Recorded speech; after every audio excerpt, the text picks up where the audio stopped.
Hey guys, Darren here with a box review of 2000 Skybox Dominion WNBA basketball.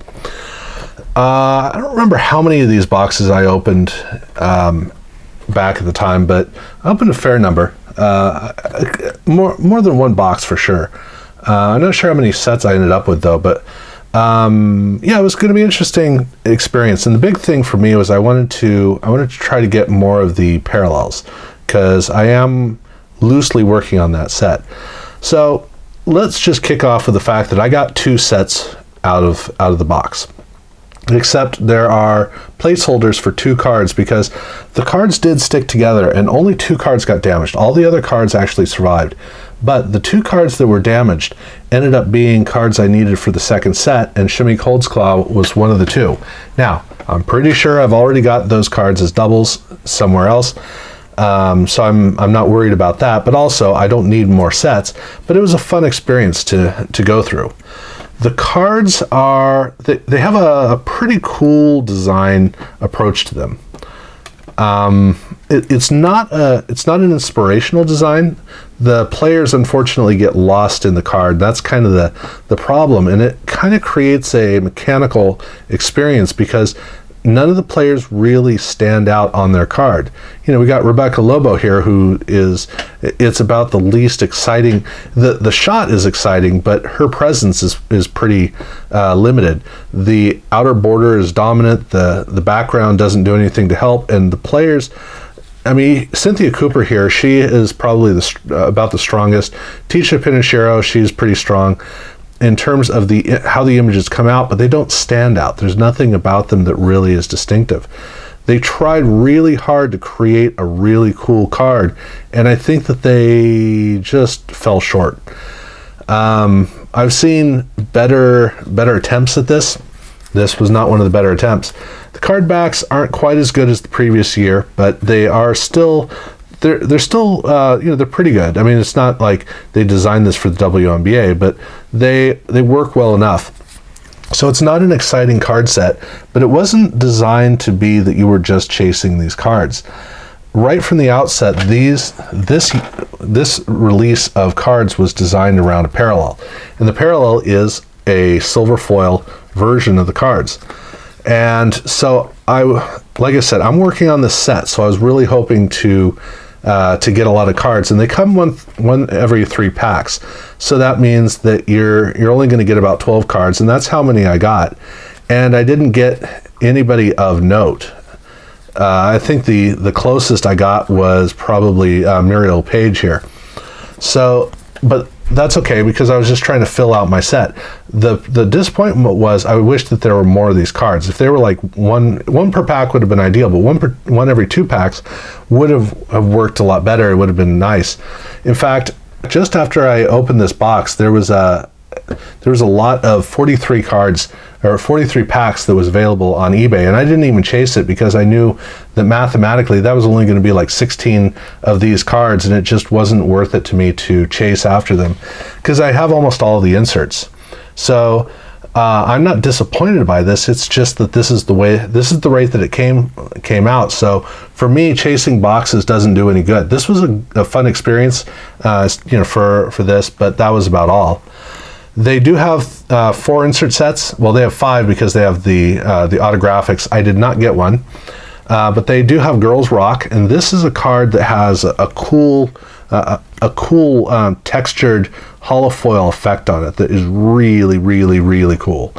I like the way these cards come out. They also use the same thing on their all WNBA team cards. So I have 2 of these. So Lisa Leslie obviously was Girls Rock. I got an all NBA first team and second team of Cynthia Cooper and then of Lisa Leslie again. And so they have different colors based on the team, and that speckly effect is still all over on the card. Looks really cool.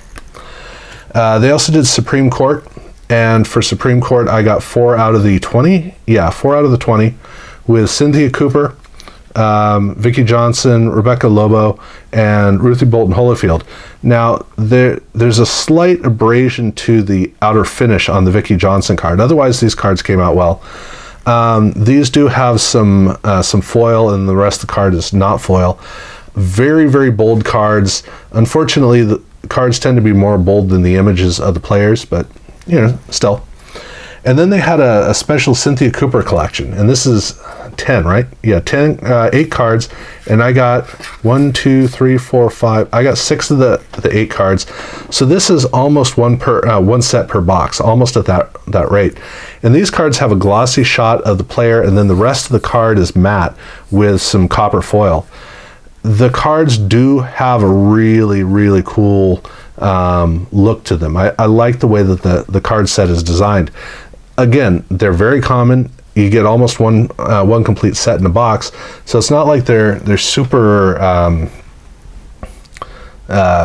super expensive, because they're really easy to come by.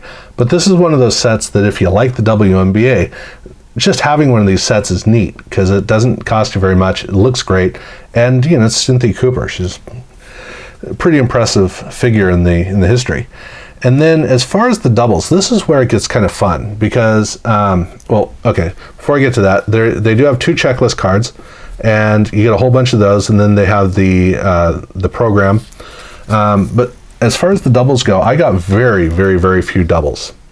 It had that feeling of there's a run that you go through with all the packs, and then you repeat and repeat, and so you have 2 runs through the pack, and then through the box, and then you repeat, which is not entirely the case, because of the doubles I got Cynthia Cooper, only I got 2 Cynthia Coopers, and then I also got Rebecca Lobo, only I got 2 Rebecca Lobos. So there are some triples that I got out of the box, which is impressive, that I got 2 complete sets, because again, these 2 cards did come, they just got damaged. But there were also some quadruples. I also got Cynthia Cooper and, ironically, Rebecca Lobo for the Smooth Moves subset. So it was almost like it was a themed box in a way, because I got Cynthia Cooper and Rebecca Lobo in doubles in large quantities as well.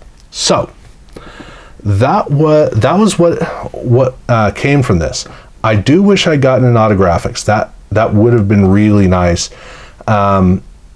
I don't know the rate that the autographics come at. I don't remember seeing that they had it listed. Oh, they do. Okay, well, it's 1 out of 144 packs, so that is 1 out of 4 boxes, and I have no desire to open 3 more boxes just for an autographics. But as far as, again, to me, the big thing is chasing these, because you get a set. Once that set's out of the way, then you just move on with your life. There's not really much of a reason to get extra cards. Chasing this would be nice, but there are only 12 per box, and the cards don't have significant value to them. So I wish there was more of a reason for me to pursue these cards. But for me personally, I got this out of the way back in 2001. Now here I am at this time going down memory lane, having fun, and I will say this: there's a good chance this might be fun for somebody discovering the WNBA, because I think the cards are really well built. I think they are some of the nicest, not necessarily the strongest, but some of the nicest cards that they designed. I think that they definitely have a great strength to them. I just wish they read better. It just comes down to that. But the fact that you can open a box and it's pretty much a guarantee that you get at least 1 set, that's a plus that it has. So I think I'm just going to end on that note. So yeah, thank you guys for watching.